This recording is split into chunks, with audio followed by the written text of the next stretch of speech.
Such a wonderful afternoon to discuss the most burning topic of the last year, which is fire mitigation and facade fires. I think there were a lot of projects, and many of these fire-related aspects are looked up upon on the last year's webinars. But I think this is the most interesting topic, which everyone in the industry is looking forward for another discussion. So let us start with this year with the new discussion on fire, which is a comprehensive method how to prevent fire and how we should approach this particular subject, and the fire safety aspects. What are the standards? What are the codes? And we have so many eminent panelists with us. Let me start with the panel introduction. What is the discussion is on? This is on facade fire mitigation. What do we need to do about it? We have such eminent panel members, including Abhishek Chabra, who is from Thomas Bell, right? You all know about the firm. The second panelist, he's marketing development manager, and he's got a number of years of experience on testing, inspection, and certification. And he's a great advocate on how we can mitigate fire through various certifications and testing. Our second panelist is Mr. Jatin Shah, National Director. He's a very well-known person. He's from the Colliers International India. He's the chairman and managing director.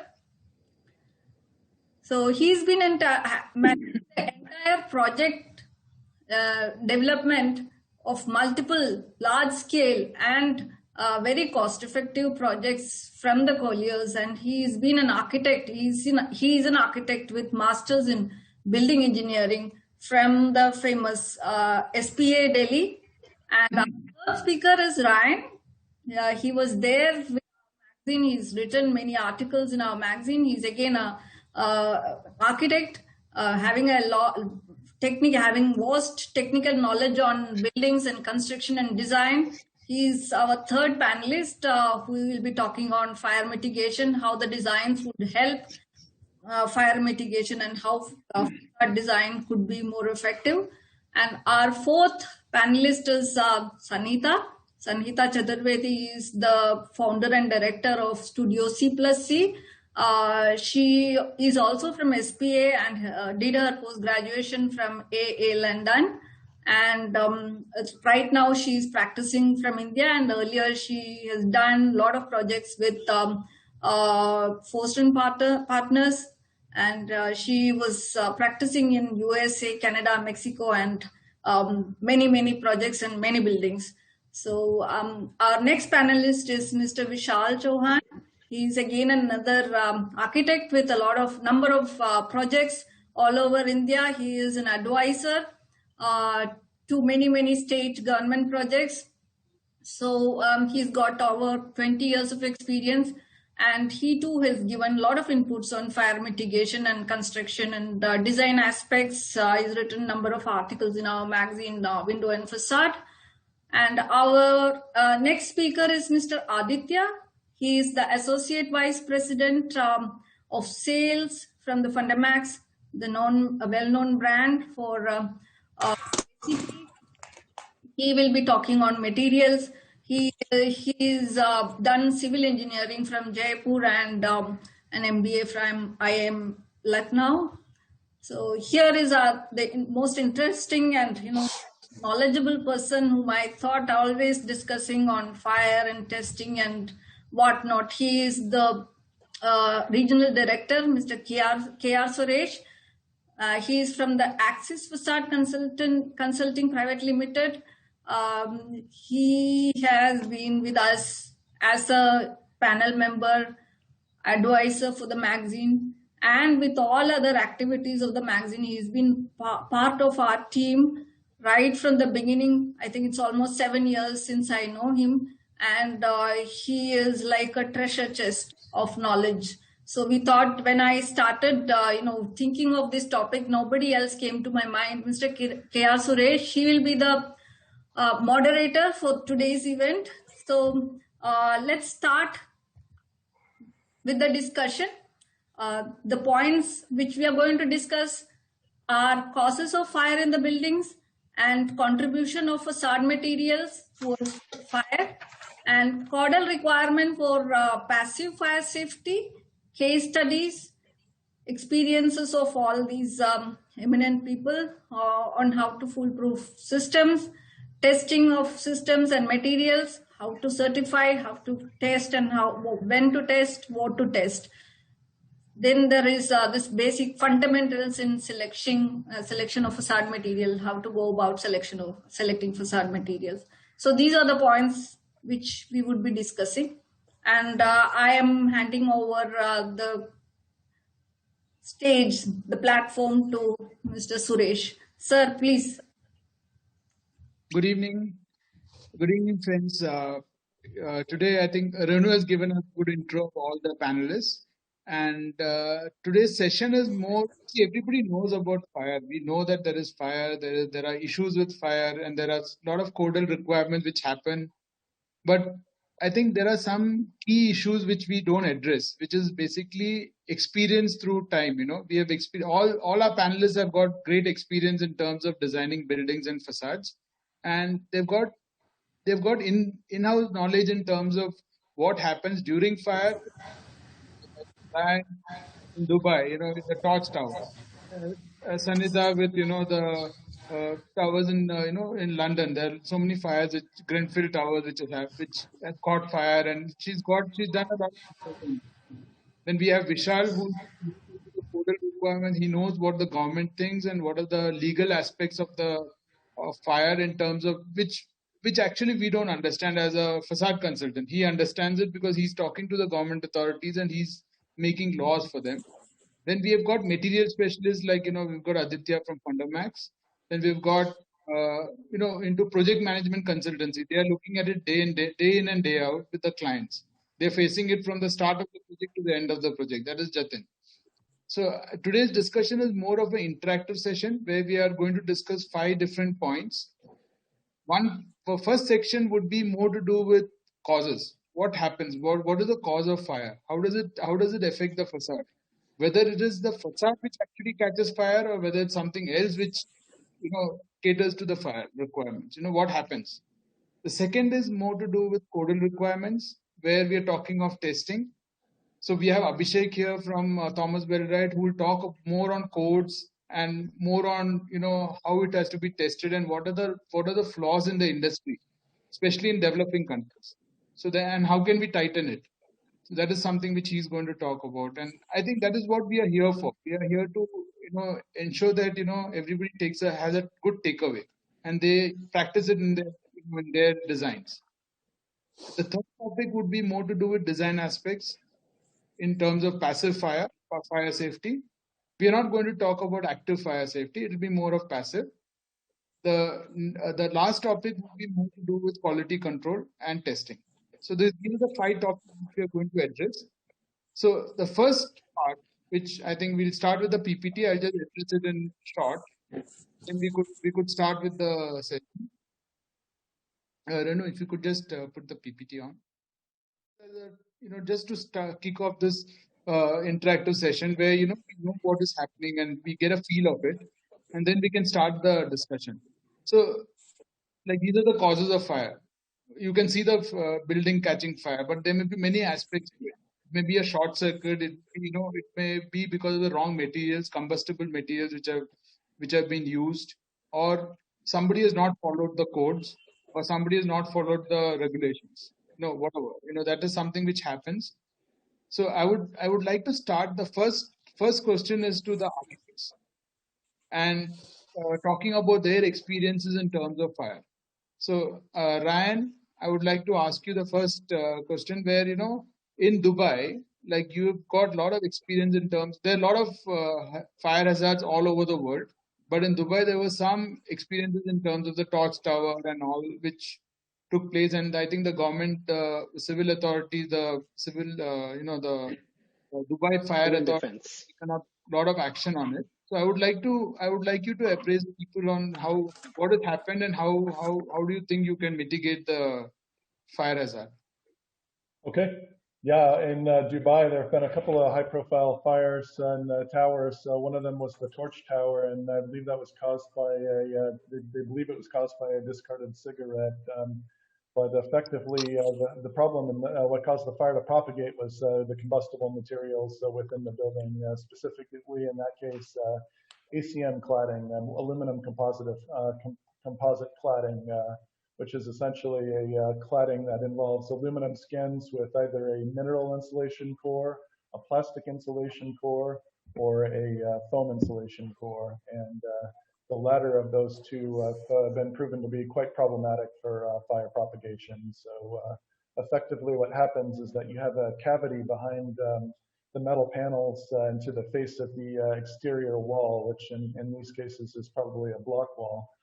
But that cavity creates something of a chimney effect, which really causes the fire to propagate rapidly because you've just got this enclosed space and you create kind of this blast tunnel where the fire can just make its way from one level to the next, which is really quite dangerous because the fire can spread so rapidly. I think some of these fires, like the Grenfell fire, went many stories in 30, 40 meters within just a matter of a few minutes. So it happens very quickly when you have these things happen. So these are kind of the key problems with a lot of the recent fires.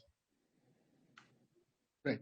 So, Ryan, do you think that there are some, there may be many buildings like that right now, which nothing has happened till now, but there is a probability of it catching fire in due course of time. So, how has the government reacted to it?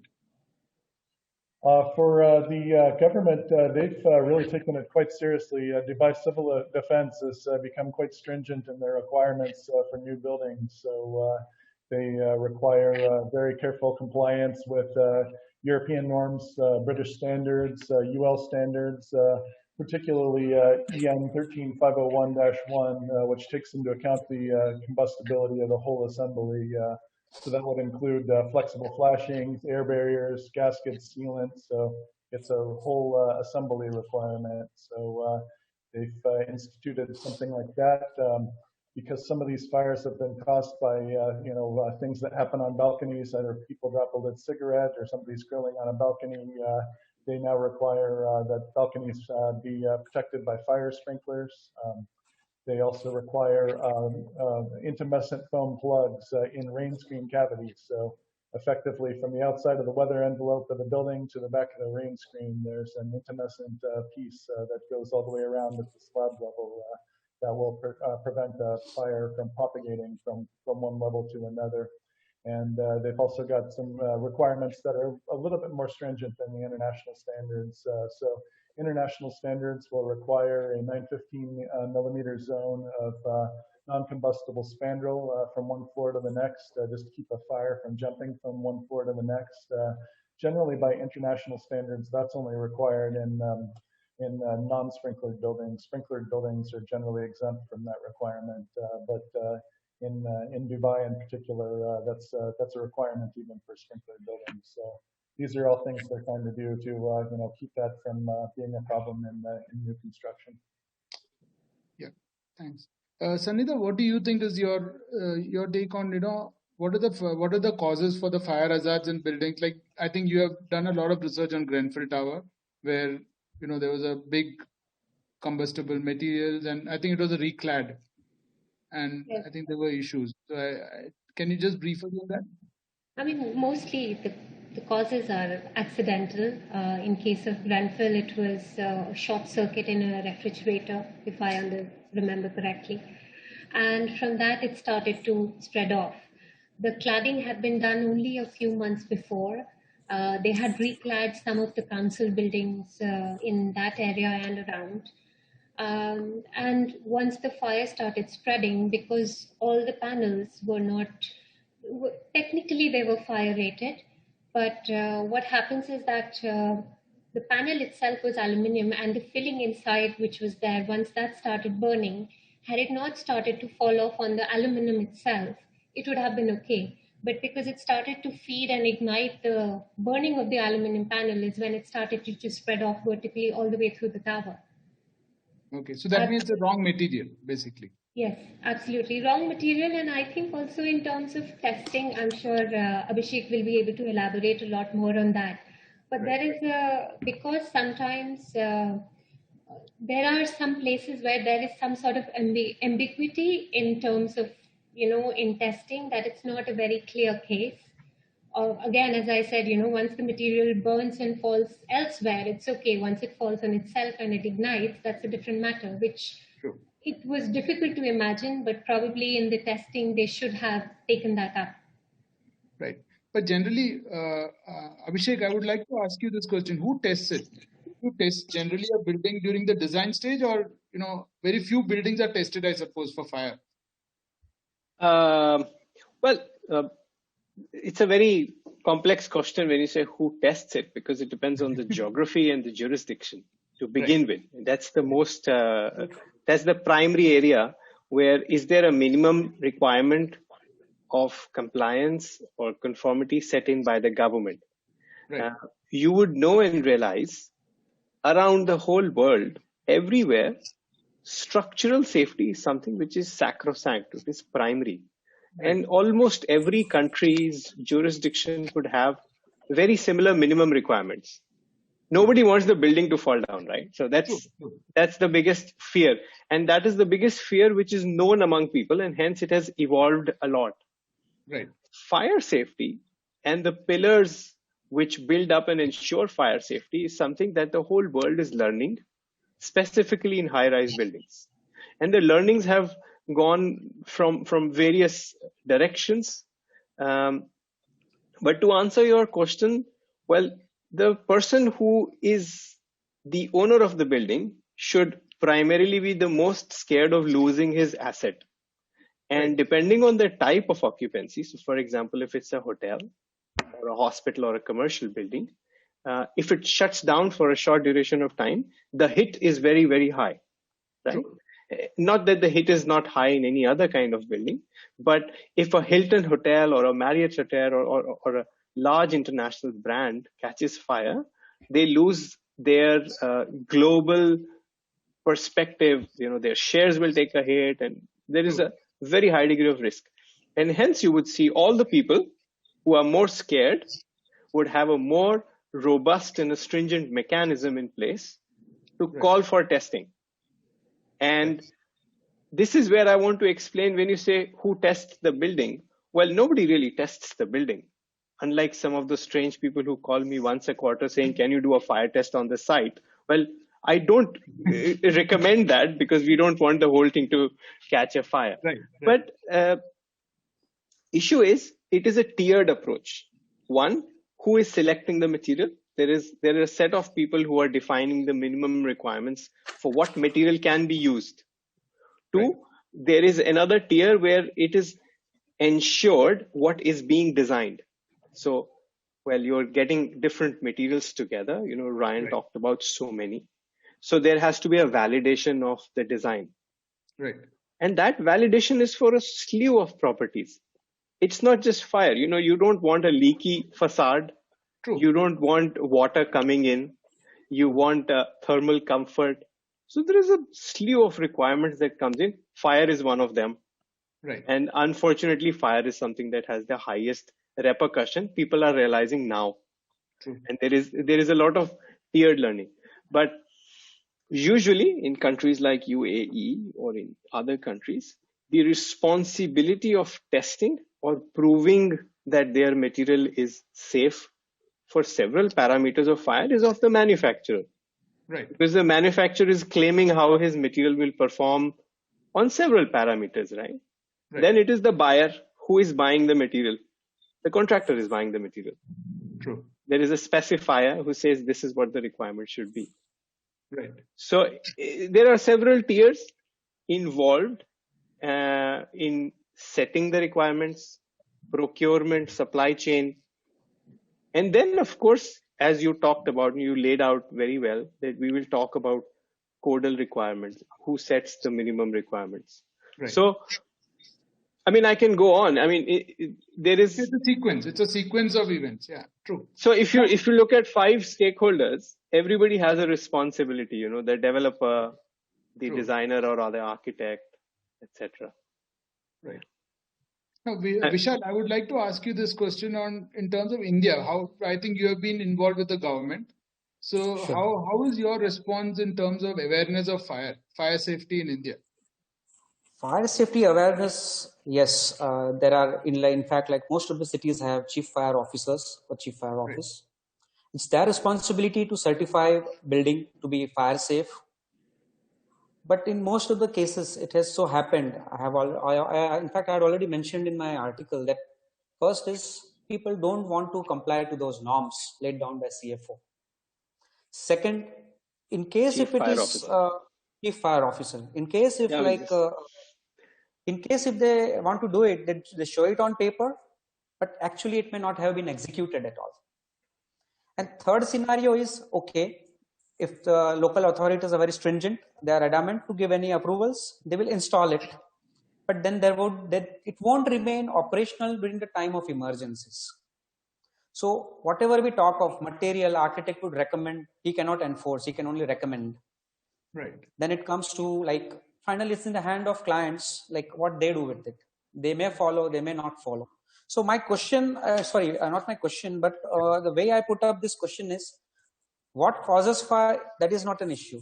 Issue is, there is fire everywhere, even matchstick. If you light a matchstick, it's a fire. True. But what causes that simple fire into a fire hazard is something which we need to understand. True. And in many cases, it has so happened that some building is meant for certain use, and suddenly the occupant changes that use. So that building usage changes. Right. So what building is intended to take care of, it is absolutely not facing that same thing at some given point of time, and that causes this. So simple fire or a simple accident which can be taken care of turns into a hazard, it turns into a disaster, which takes away many lives. So this has been my observation, and that was the reason when I came in, that there are many cases, there are many judgments by high courts, various state high courts and Supreme Court of India, where they insist what is the compliance of fire safety, not just fire safety, but life safety norms. Right. So like there are this happens very frequently in India. In fact, recently, during last quarter of 2020, one of the COVID hospitals caught fire and patients died. So it was at this time that Supreme Court initiated a suo motu case to ensure that how many of the hospitals are actually fire compliant and life safety compliant.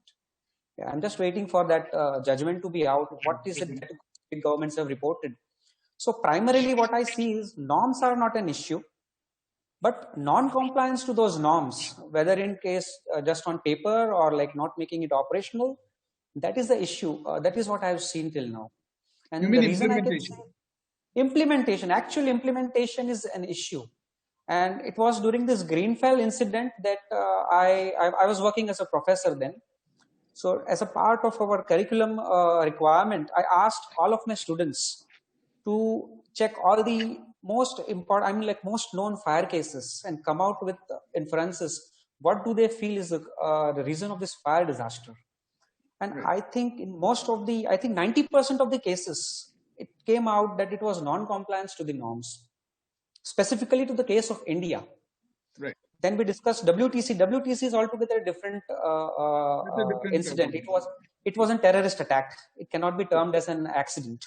But apart from that, most of the cases were negligence, non-compliance, and non-implementation of norms.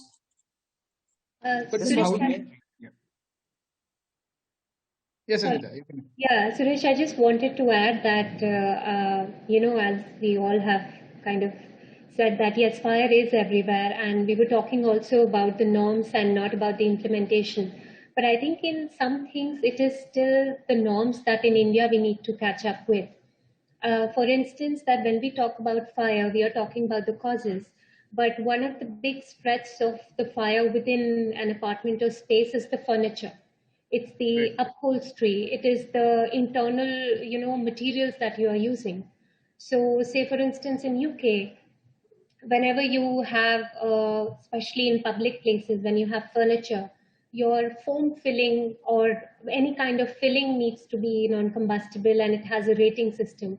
Similarly, for the upholstery also, they have certain norms that have to be complied to. And it's a very funny thing, because you see on all the furniture there are tags of what specification they follow. So, in one area, probably in UAE and America as well, they have taken on board that there needs to be norms in terms of what furnishings go in. But in India, I have been trying to look it up, and I haven't found any norms which are on that. So yes, compliance is an issue, but also in the norms, we really need to catch up with every element of a building and interiors. True. So what you're saying is, in London, you're saying that you don't get a furniture without a seal? There are different rating systems, and say if I were to, they always make a buyer aware of it. Okay. So you always have a labeling in some pieces of furniture, which especially go in public areas. There needs to be something which is called a permanent labeling. Any kind of supplier needs to be showing compliance for at least 5 years without any fail to stay in the market.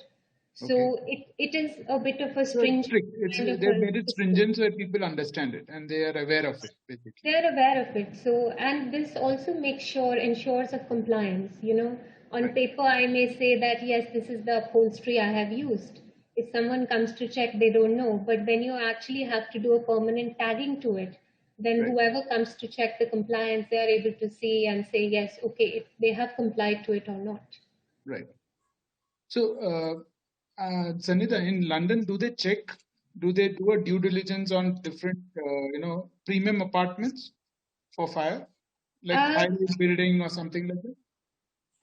For the buildings, yes. For the apartments, of course, once they are habited, not really. But yes, in public buildings where, say, you have a lobby of a university or of any other public building, they do. True.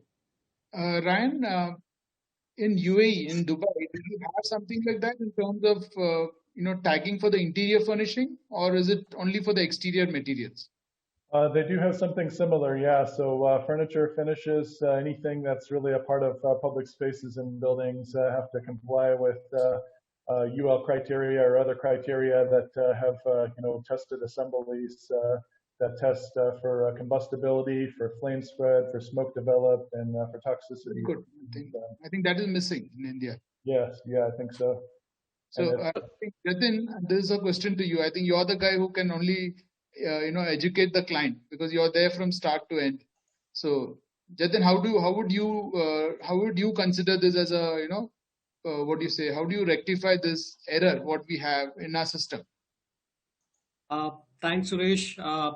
Yeah, so we face this in and out during all our design development process, where the first important criteria which we have come across is that the consultants themselves, right? They are today very well aware of it.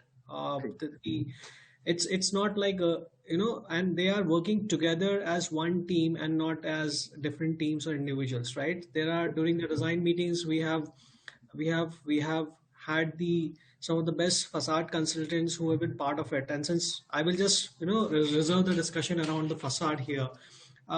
So there were times earlier, as was mentioned by Abhishek, that there was a discussion which was happening before we started this discussion, was that most of the buildings today, the developers don't even need a facade consultant. They say, why do we need a facade consultant? Yeah, that's a pain point to start with.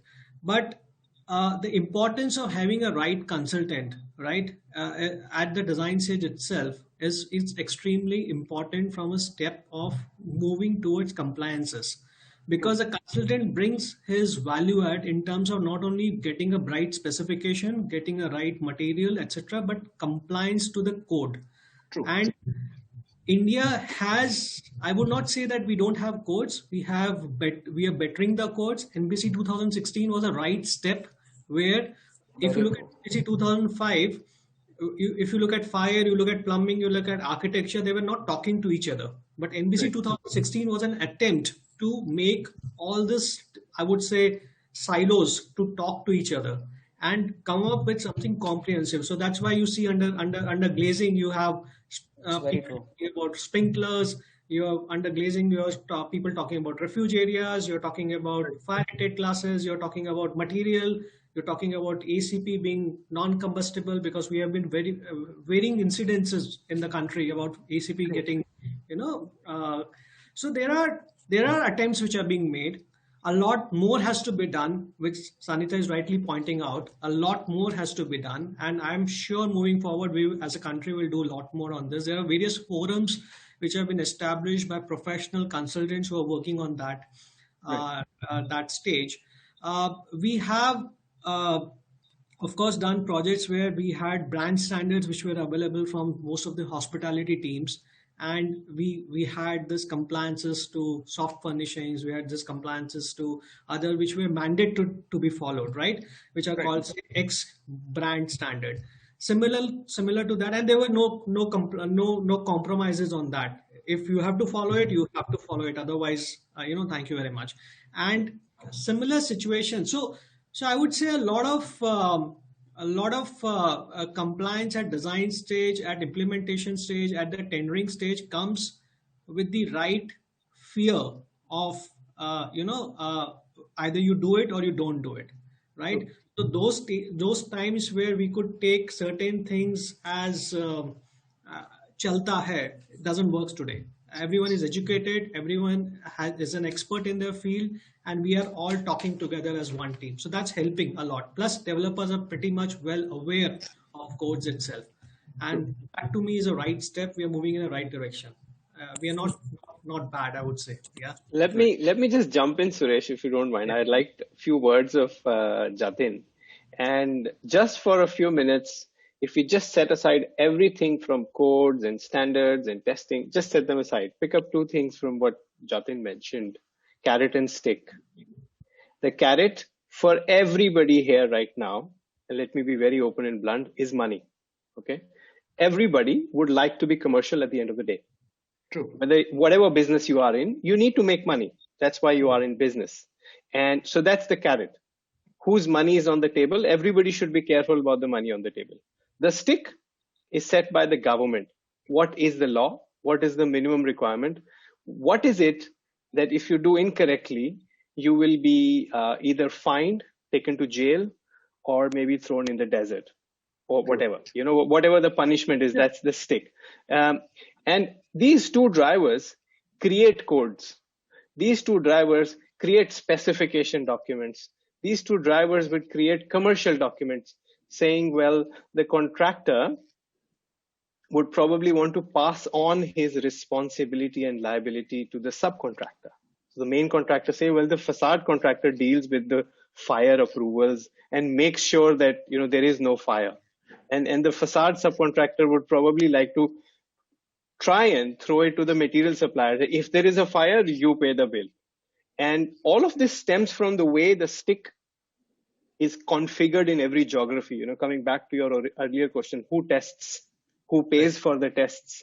Well, it depends who is implementing. In countries like India, where the legal system is a little lagging behind if you compare it to a litigative society like North America, where everybody's more scared of the stick, is where people have to follow the money.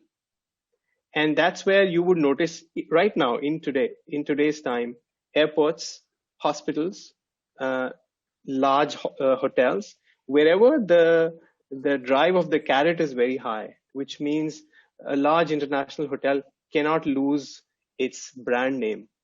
A large international company like Adobe or a Facebook or Reliance, as a company, they have a brand to fulfill.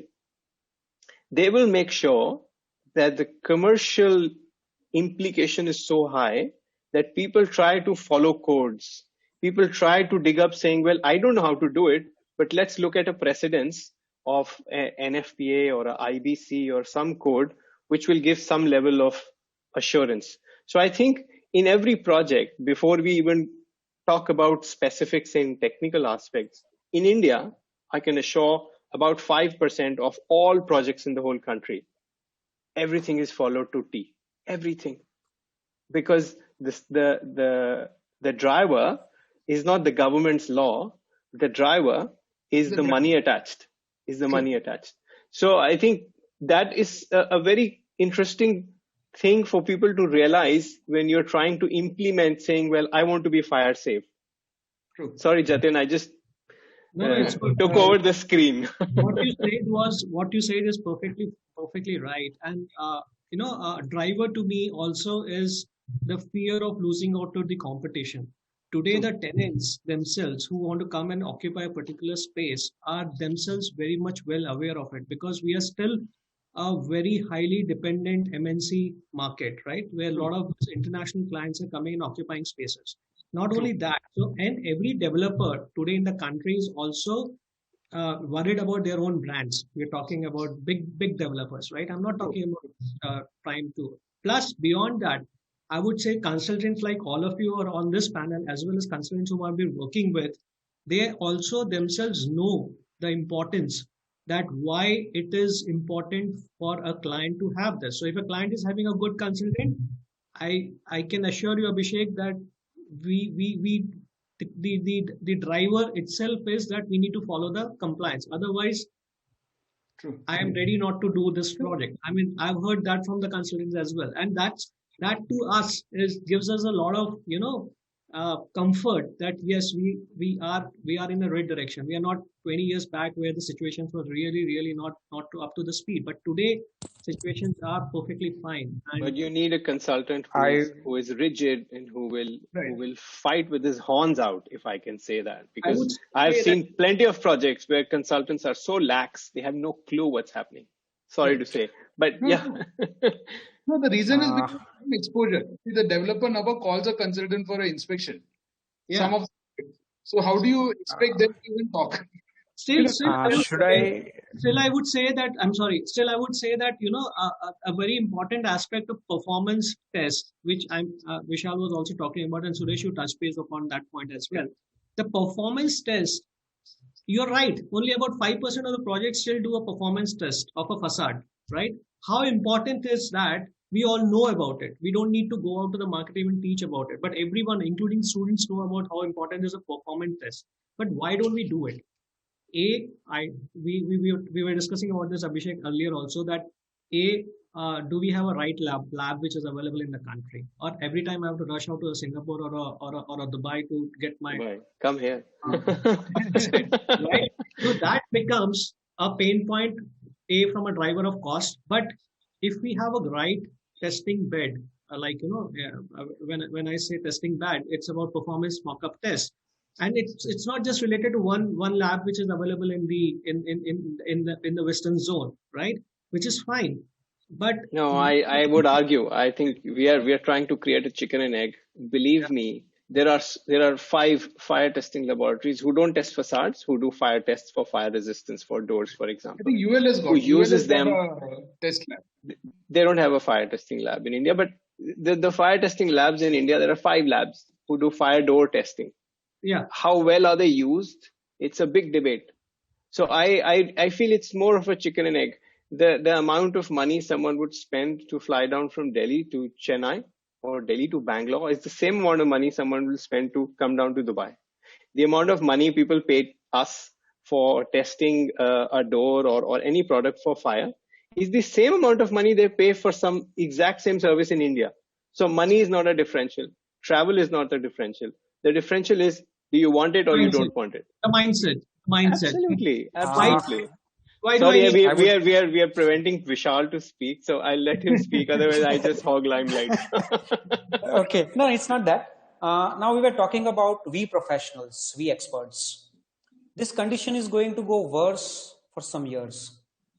I suppose, how many of you are aware of Supreme Court judgment which happened in March 2020? It was regarding architects. Who can practice architects and architecture? Supreme Court gave a judgment which said that only title of architect is safeguarded by Council of Architecture. But design profession, construction profession is not limited to it. Any person who is not an architect, but who is aware of those trades and all, they can practice this profession. So Council of Architecture makes that Council of Architecture Act watertight. We are going to have those people No, he's not a designer. He's not a qualified designer. And such kind of people are going to jump, have already jumped into industry. So I know their quality. In fact, I've seen many of them in recent times, in past 6 months. Many of them jumped in. Their Facebook profile changed, that LinkedIn profile changed. Okay, I'm a designer. But you ask them, so these kind of people are going to be consultants. So I can understand they don't know anything about it. There have been cases Add to where that. Sorry, I didn't get you. Sorry. there have been cases where interior consultant is also an architect, so that's fine. Vishal. No, it's not fine. But see, if you come to Mumbai, in Mumbai after Navre Bagh and Poonam Chambers incident, even doing interior changes, you have to go back to authority and take the approvals. It's like new, fresh approvals. But that is not the case in other parts of the country. It is not. Unfortunately, it is not. So it's not norms are the problem, but enforcing those norms and acceptance of the norms and attitude of, say, the developers or the owners or the occupants also matter a lot. It is the driver. It is the driver. Sanhita will explain, in the UK post Grenfell, after all the investigations, which are still going on, there is no decision post Grenfell. But one thing changed. All the insurance companies said the professional indemnity insurance rates are 5 times for a facade consultant who is working on a project that has maybe EIFS or ACP. Every facade consultant, fire consultant has been pinched in the back big time. Isn't that right, Sanhita? So suddenly there is a financial commercial wing to it. So wait a minute. I need to be careful. My professional indemnity fee is going double or triple or 5 times. So I feel commercial linkage to everything is very, very important. I think this picture is of Grenfell's, right? That's true. Yeah. So this is quite a devastating fire incident which happened, right? So only others can also talk about this. I would like Aditya to talk about it because he's from the material industry. So I think Aditya can speak about what you feel about this image. How do you rectify it?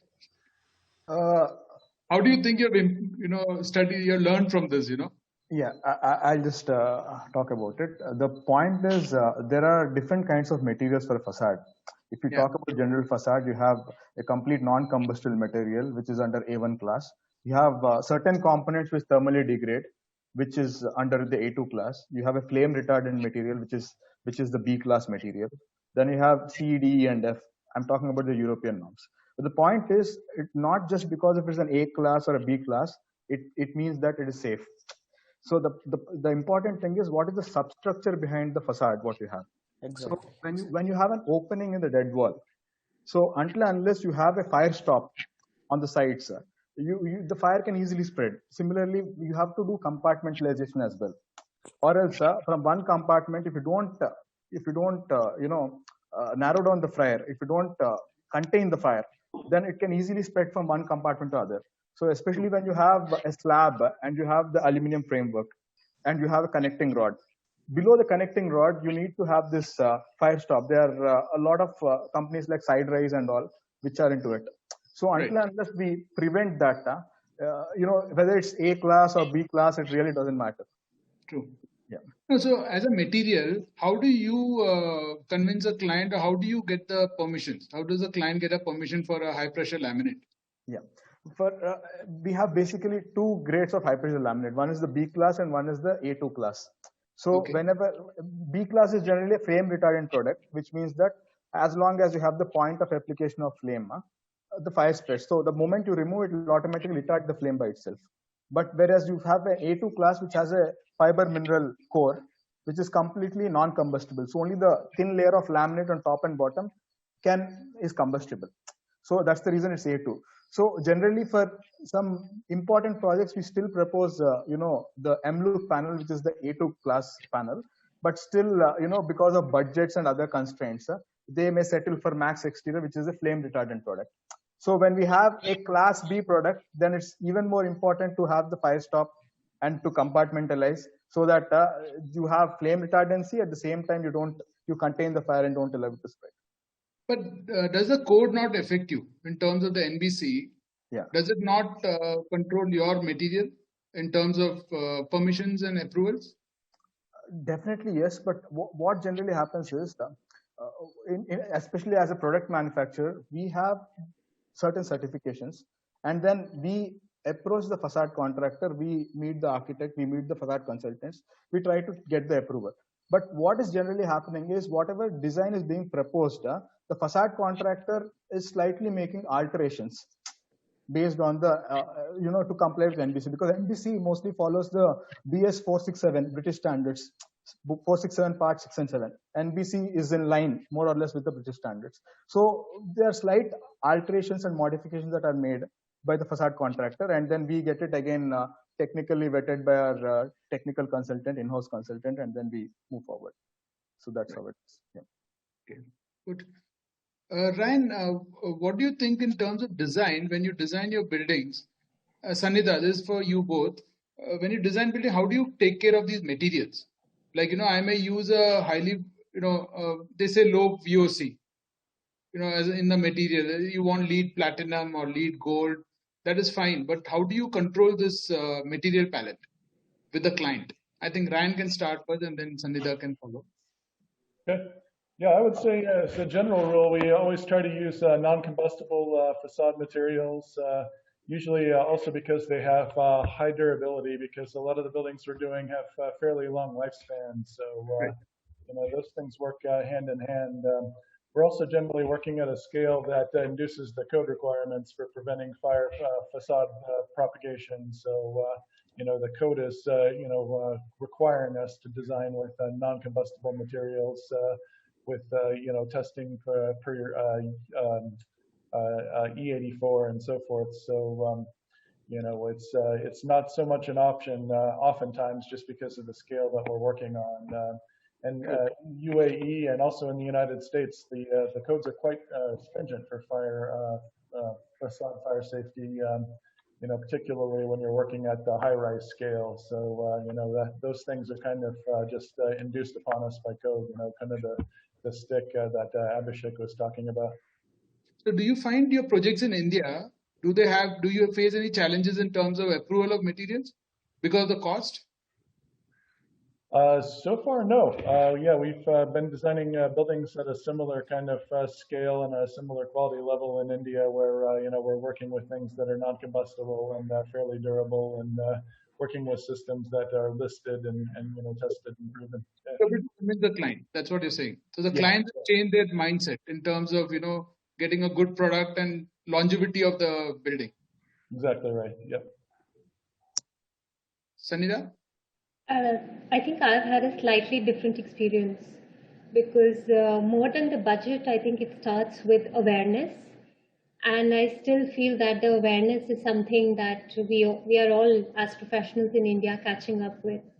So 5 years ago, when I had come to India, in one of the panels, I was asked, do you think architects should take care of fire safety? And from today, with the details we are discussing today, I'm sure that there has been a massive improvement in awareness and exposure, but I still feel there's a long way to go. So with the materials, I think awareness is the biggest thing from where I see. The two things that the material needs to do is, first of all, it shouldn't be combustible and help the fire spread. It should rather try to kind of retard that. And the second thing is the toxicity. True. So those are I think a lot of times what I've seen is that a lot of consultants, they try to confuse the kind of detection of fire and then kind of response to that fire, and also about the materials and how they are spreading the fire. So again, going back to the safety of it, because we need to mitigate the fire and also try to contain the smoke. So yes, there have been budget issues as well, but prior to that, it's been more to kind of convince the client that you need this to make your building safe rather than just skip it. So it's more of awareness, basically. Yeah. So I feel, basically what happened is all these developing countries have followed Western countries. Now they have made a mistake in terms of materials, and we have just followed that and don't want to budge until there is a problem. Let me give you another view. Let me give you another view on this, if you don't mind. And I'll take just a few minutes. And I doubt that you'll mind if I just share the screen. UAE is not exactly a developed country in the eyes of many, many people. And when faced with the problem of this big facade fire of the address hotel next to the Burj Khalifa, they got all the minds together. They laid down a code requirement, and what I'm showing on the screen is about 3 years ago. And they said, we want to get the best of the whole world. It's not the American approach. It's not the British approach or the European approach. They arrived at a code mechanism, which will require at a material level, what is the compliance requirement. So for example, what you see on your screens, you see 2 columns and there is an occupancy type, but it says, and this is a requirement from the UAE code about the aluminum composite panels, right? It says that the core of the ACP needs to be tested and needs to be assessed for European classification. I think, is there someone else speaking probably? So it came up with the requirement that the core needs to be tested. There has to be a material level compliance, and there has to be a system level compliance, saying there has to be a large scale fire propagation test done, but not limiting it to say, well, you have to follow the American way or the British way. If you see the column on the right, it gives you options. You can test as per the American standard or the British standard or the ISO standard, but the compliance needs to be done at 2 levels. Very comprehensive. Material level, very clear. System level, somebody has to prove it, right? And going deeper into what the tests are, you talked about the EN standard, which is the European norms, which is the classification, and Aditya was talking about A1 and A2. It's very clearly laid out. You do these tests, you make sure that the tests are done. After the testing is completed, you make sure that you do a large scale test, either as an American test or a British test, and it kind of covers it up.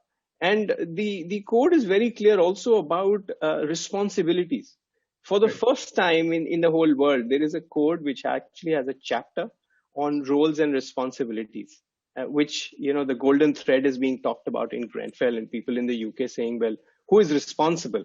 And there are several stakeholders which actually have been made responsible in the UAE code, that what is the responsibility of the fire consultant, facade consultant, contractor, who will ensure that the material is tested and certified and listed and approved by the supplier. Who will ensure, the facade subcontractor will ensure that there has to be an assembly test or a mock-up test that needs to be done. And not only that, there is a mandatory requirement of inspection.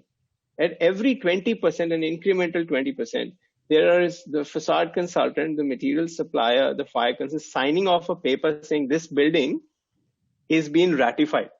So I think this is the approach which comes more from the government or the code side. You set up a very clear requirement of what is needed. You make it clear who is responsible, and then let the contractual requirements play around, saying, well, who has to pay who? So, and who will pay for the test? This needs to be done. This is exactly what is. I'm sorry. I just wanted to chip in. What Aditya said is exactly what is missing in India. This is exactly what is missing in India. This comes into picture only when there is an accident, and it goes on for years without holding anybody responsible. True. This is something which needs to happen in India as well. True. I think, can we move on to the next points? Because finish the points, Renu. Yes. So there is a very interesting slide which Mr. Suresh has shared, and I want to show that slide, which is, I think, of Grenfell. Hotel, right? The address. Yeah. Yes. There's the torch. Yeah. Yes. This was also mentioned in the speech, and right. What went wrong in these fires and what's happening in India. This will be a real good comparison on what's happening in India and what went wrong over here with all the infrastructure. But we don't see such a huge disasters over here, right? We will see. If we don't take care, it will happen. It can happen. It is. I'm sorry to interrupt, but it is happening. It's just that we don't know. There are many mishaps happening. Okay. Well, the big hospital fire in Mumbai just few weeks ago. It is so sad. And that too, children have died. True. People Aditya, need to take cognizance of it. Aditya, Supreme Court has already initiated suo motu cases for that, but still that has happened. We are talking of few weeks back, Supreme Court took suo motu of November 2020 incident, and still that has happened. State governments are supposed to respond to Supreme Court about it, and still that has happened. I think fire, whether it is small or big, is a hazard. So, classification cannot be whether, it is as bad as being shown, or is it something which, so the take should be here, and of the group should be that how to ensure that, as consultants, as someone responsible, we have our systems in place so that incidents like this can be avoided. And also, I feel the government should empower consultants or people responsible for it, and tell the developer that this is what you need. I need certification. If there is no certification, there is no meaning to it. Whatever material Suresh, that is already in place. That is already in place. In Bangalore, especially, that's in place. I can tell you, Suresh, that even the fire NOCs have to be revived every 2 years as per code, as per law. Exactly. But who checks it? Jatin, the point is not that. The point is that only that this NOCs are getting signed and approved sitting in an office, right? So is that the right approach? I mean, I think it's not the government. It needs people who have the guts to stand up and say this is wrong. Yeah. As a facade consultant, as a contractor, if the developer or if the building owner says, well, what's wrong with it? Just use whatever you want to use. And that's fine. And that's okay for them to ask for it. But if as a contractor, you say, I will use whatever you want, here is a piece of paper which says, I am indemnified if there is a fire and it was your decision. Right. And make the developer sign that paper. True. So someone who has to stand up and say, wait a minute, I'll do whatever you say. I will not take responsibility in case there is a legal scenario in the future. The moment you start putting those papers in place. Right. No, Abhishek, what happens is you may have that document, you may use the right material, but you may not apply it well. There's nobody checking it, inspecting each and everything, and nobody taking the responsibility of it. It may be a project manager of the developer who's checking it, and he doesn't know what he's looking at. Absolutely. Well, if 5 people know what is the right thing to do, those 5 people need to stand up and take a stand. You can always say, well, we don't know this and we don't know that. Well, whoever knows what, they should take a stand on that. Abhishek, I can actually count on my fingers that how many buildings. One hand. In one hand, how many buildings actually you do a simple smoke test, right? A simple smoke test, which is nothing but through a fogging machine, right? And that's only for air tightness. That's only for air tightness. And you leave apart the performance test, which I was talking about earlier, which is definitely, again, it's on the fingers we can count. But even coming down to the smoke test, how many people do it? How many people do a simple pull-out test? So there are only limited number of people know the implication of it. We need to be for all, we all need to keep educating, keep bringing those disciplines back in every meeting, and that's how I think totally we should be able to. Special kudos to Renu, to Amit for doing this exact same thing, which we are all circling around, and of course Aditya's team, who is behind us speaking today, is that we really need to get the word out. I did a short poll. There are some manufacturers, there are some contractors who are listening in, but this needs to go out. People need to listen to what all of us are talking. Exactly. It needs to go to everybody. Yeah, we saw some project over here. Can Samhita talk about the design part of something which happens, like, the glass and how the smoke is being spread and what's the impact of design? Venu, is that the slide that's in front of us now? Yes. As I was saying, Venu, even previously, that I think the entire architectural design needs to be taken in totality. Ultimately, it's about fire safety and life safety. And that needs to be dealt with on a lot of different levels. So if you look at a more holistic approach, one is that we need to comprehend the causes of fire, which are not the accidental ones. After that, the next thing comes about trying to have the fire contained in whichever way it is, with the material or with putting the break floors or the compartments as we were talking about. The next thing comes to is detection of fire. So that's why we have all these systems in place in the buildings. After that comes the response to that detection. So one part becomes the evacuation of the people, and the second part becomes the actual fighting of the fire.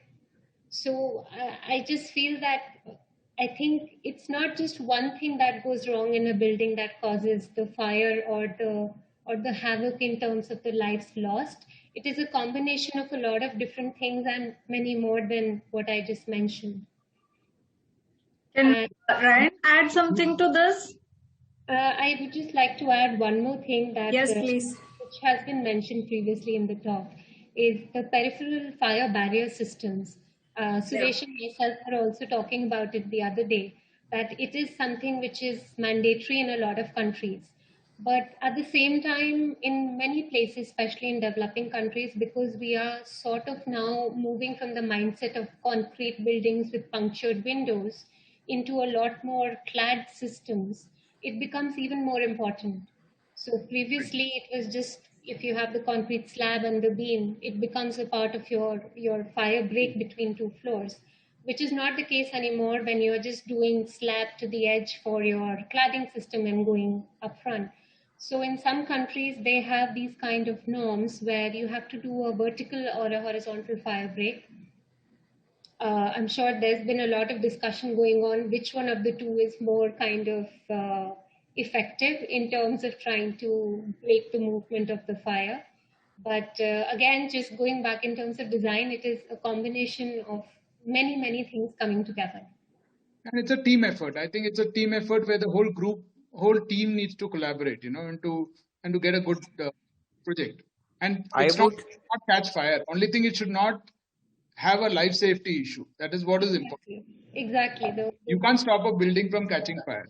Yeah, I mean, property is property. It's a loss, yes, but monetary loss is still much smaller than loss of lives. True. I would like to add one thing.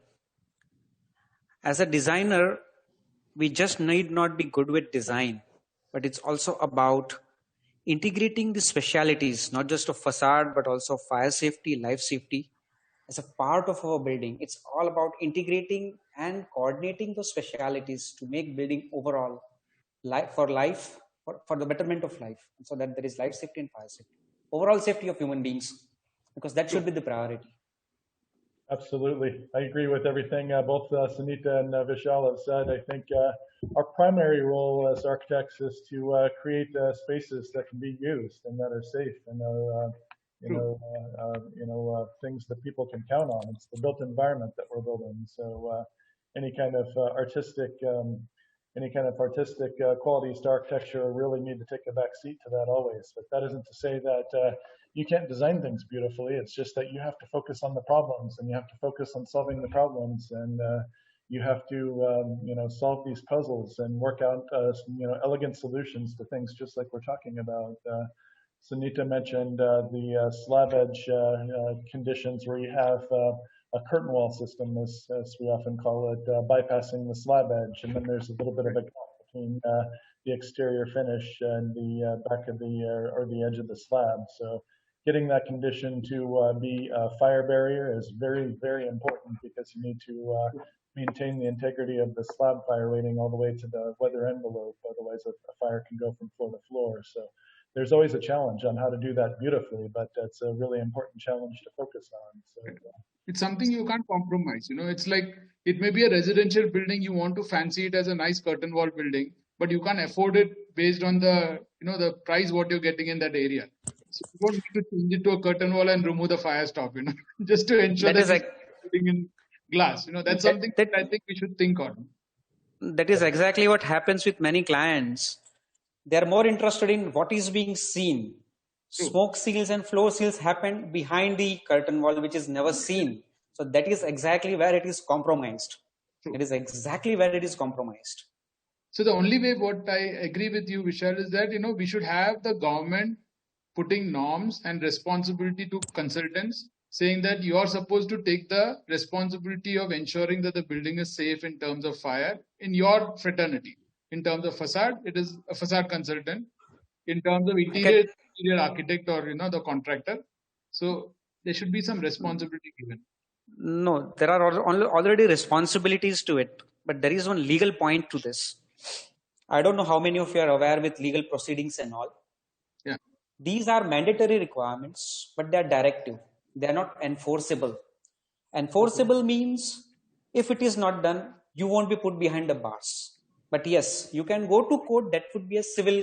That would be a civil case. Okay. But these things become criminal cases provided it is proved that it is negligence on part of consultant, builder, developer, occupant, that it caused hazard and loss of lives. But that takes years to get that first to prove it that it was negligence that caused the loss of lives. Only then it becomes a criminal case. I don't know if you guys are aware of Upahar cinema case. That's something which happened in late 90s. That case is still going on. Yeah. Should that person be penalized? Should he be left away? It is still going on. But Vishal, I read around. In structure, your building falls off, the structure collapses, you blame the structure consultant, he's in prison. He's in jail. That's it. Okay, That's now it. if there is a fire, okay, a facade consultant will say the contractor has done the job. The contractor will say the applicator has done the job. And the applicator will say the manufacturer has given me this product. So who's responsible? There's nobody. That is exactly what I'm saying. There is not a single point responsible, and this being that there is no penal code to it. There is no. It is not under CRPC that you can challenge a person in court. It is only under civil CPC, civil procedure code that you can put them. No, so but why can't he not signing authority? As a structural consultant signs the document in the end of the day, hand over. Same way, a facade consultant can sign the document and say, I've inspected each and every fire stop or whatever, in terms of fire safety, and he takes the responsibility and he charges the client. Exactly. Agreed. No, that's very true. See, that happens. I will tell you my experience again. This was a project in Mumbai, exactly opposite to Gammon House. We tried getting a facade consultant on board. My client said, no, I don't want it. Let everything, let contractor do everything. So then we started, I was totally aware of the problems that might turn up. So I asked client's project manager was sitting with me. So I said, see, I want this to be certified and you are solely responsible. So he said, your facade will cost you 50 lakhs extra over and above what I have quoted. So client's project manager said, why do you want to spend 50 lakhs? Nothing is going to happen. I said, sorry, sir, don't involve me in this. I think it's your, I cannot help it. This is exactly what happened. This happened more than once with me. Why do you want to pay extra? Nahi hone wala hai na. It's not going to happen. Why do you want this certificate? Our building is safe. It's safe. Contractor said, मैं बोलता हूँ नहीं होगा, but अगर आपको चाहिए, I am saying it's not going to happen. But if you want it, this is what it is going to cost you. I'll get it for you, but this is what it is going to cost you. And that's exactly what happens. So nowadays, what happens? All the MNCs have got due diligence before they occupy a building.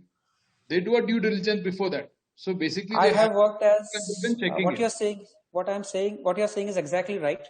I used to work as a third-party auditor for clients. For some of the clients in Pune, I had done that. And over there, client was from USA. It was a USA company, and they said if it is not compliant, we are not doing this project. You won't occupy it, so you lose business. We won't occupy. So, and it was like builder was giving us on turnkey basis. So we were appointed as third-party auditors for them. We had to go through each and everything to ensure that it is as per codes, international codes, and life safety measures are fully taken care of. Can't we have a facade for buildings? Yes. So I had to go through each and everything. And we certified. Can we give a chance to Aditya to say about what are the standards? We are all following the Western standards or American standards. What are we doing for the Indian products being marketed in India? Are we doing something for the ACP or glass or the normal UPVC or whatever is being used in the facade as a material. Could you please tell me, Aditya? See, when it comes to the exterior facade materials, primarily what is being used is ACP, you have HPL, you have stone. So when you look at the products, for example, every product, most of these products at least have fall under the A1 category or A2 category or B category. Of course, in ACP, if you look at it, you have B, you have class A2, you have B, and you have D as well. It all depends on the core of insulating material between two aluminum thin sheets what you have. If it's completely polyethylene, it becomes class D. If it's a mix of fiber mineral board plus polyethylene, it may become class B, which is a flame retardant product. So you can play around and make it either A2, B, or D. Similarly, if you look at most of the stones, if you look at granite, if you look at limestone, all these fall under class A1 itself. But the problem is what happens exactly when you have fire is granite can explode and disintegrate. It is not combustible, but it explodes and disintegrates. When you look at limestone, it crumbles with even the normal ordinary fire. Sandstone is slightly better because it can generally tolerate moderate fire without any formation of serious cracks. But if you look at most of the products, they fall under the category of A1. I'm talking about the standard products. They fall either A1, A2, or B. So that's how it is. But as I told previously also, the important thing is this classification is one part, but no, there are certain things like zinc composite panels and all, which are not pure metal. If you look at pure metal like say aluminum, copper, or zinc, again, they fall under the class A category. But if you look at zinc composite panel kind of thing, again, they fall under class C. So whatever the class may be, again, coming back to the same thing, if it is non-combustible, you can go with a regular rear ventilator rain screen facade. But if you're going with class B and if you don't do the compartmentalization, then you have a very serious issue because there is easy fire spread happening. So one thing is selection of the category of product. Second thing is how it is installed. Problem is, as manufacturers, we have certifications for our product, but at the end of the day, we have to look at the flame spread index. We have to see what it is. For example, even if you look at ASTM standards, you have something like ABC class where you have 0 to 25, 26 to 75, and 76 to 200. So we have to look at how rapidly is the flame spreading from one point of the surface to the other point. So you have to consider all this, and that is where actually consultants have a very important role to play. And these tests have to be done, and then the contractor should ensure that he collects the right kind of certifications. It should be either can be B class, whether what is the smoke index, what is the droplet, whether it's BS1 D0, BS2 D0, whatever it is, all the certifications from the manufacturer and the testing standards in terms of flame spread index should be done once in a while, so that the entire facade withstands, not just looking at the product category. Entire facade as a system. Yes, right? System. Entire facade as a system. So it's all about how a system performs rather than individual material. True. Okay. What is the role of an architect in suggesting such materials? Are the developers or the consultants in India are aware of all these materials which are available? The architect basically gives the preliminary material. Then you have these consultants who give their inputs. Yes. In terms of what could be used. So I think it's a team effort. Exactly. It's a team effort. And that's what I said. As an architect, person should know how to use expertise of other experts and integrate it and coordinate it with his own design. End of the day, it should work as a single system. I think if you bring the suppliers, the architect and the facade consultant together at the design stage itself, the whole process will be very holistic. True. Yeah, so you get the cost, you get the budget, everything in place, and then the client can choose what you want. True. I think that's there are very few such clients. True. There are very few such clients. So I think we give the chance to the audience now to talk. I think they can ask their questions based on our 5 points. Renu? Oh, there are few questions which the same thing which I've been asking, like, what is the role of an architect? How can you assist them, the builders, in choosing the right material was one of the questions which we received. So, how to improve the situation in So India? I think, Renu, I have an answer for this. I think Yeah. all architecture firms need to educate their architects before they talk to the developer. Because I think it's not about brand, it is about the material itself. So what material can be used is something which is like learning. Everybody needs to learn. It doesn't come offhand. I would just like to add one more thing to this, not just architects, but the students of architecture, because material is an important subject which is taught. And I used to take that material, I used to take that subject, and I used to take that material, and fire safety was something which I used to take. That is exactly where I started realizing where is the gap. Through profession, yes, but when I started looking at students, I realized basically you should catch students when they are in the beginning stage, when they're in nascent stage. The basics should You be should clear. Basics should be clear. That is not happening. What is happening is today quality of faculties of architect itself is very poor. Most of the colleges. I don't mean to say everywhere, but most of the places. No, Vishal, I'll So tell what you what happens is happening now. Sorry. You can sorry, finish. let me finish. Yeah. So what is happening is, like, academics itself is so weak that all the architects who are coming out from the institutes are not that strong enough. That is what happens. And it so happens some of those themselves go back to same college and become faculties. They themselves don't know.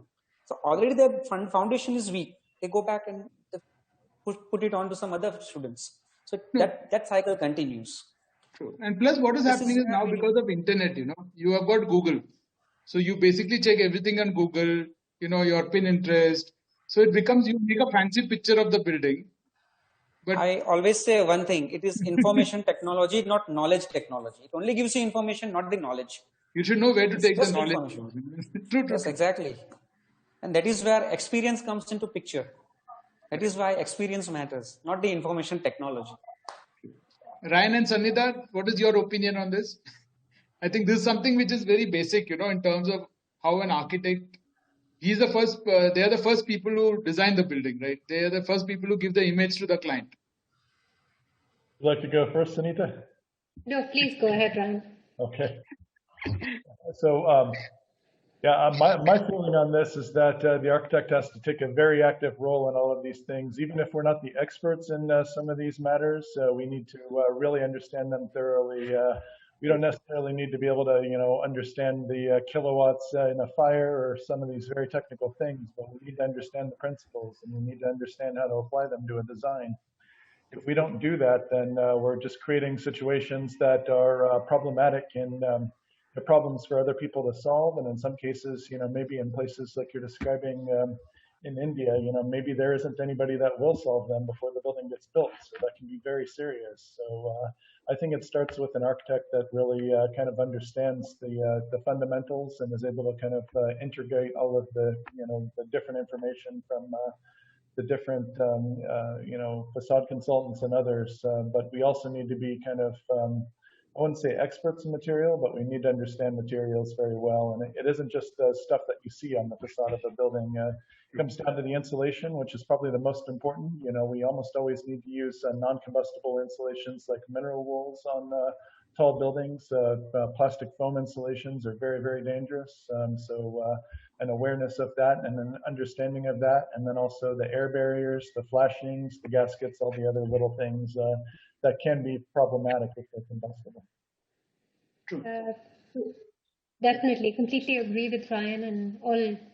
I just wanted to add to that also I think architects have to be empathetic to the idea of life safety, and so does everyone else, all the stakeholders together, including, and that's what we need to imbibe also into the students of architecture.